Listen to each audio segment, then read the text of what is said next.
নমস্কার, কেমন আছো সবাই? বিউটি আর্ট অ্যান্ড ক্রাফটের একটি ভিডিওতে তোমাদের স্বাগত জানাই।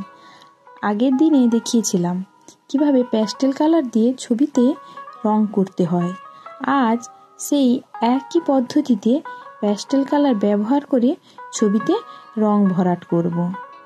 দেখতে থাকো, ভালো লাগলে লাইক করো, কমেন্ট করো ও শেয়ার করো।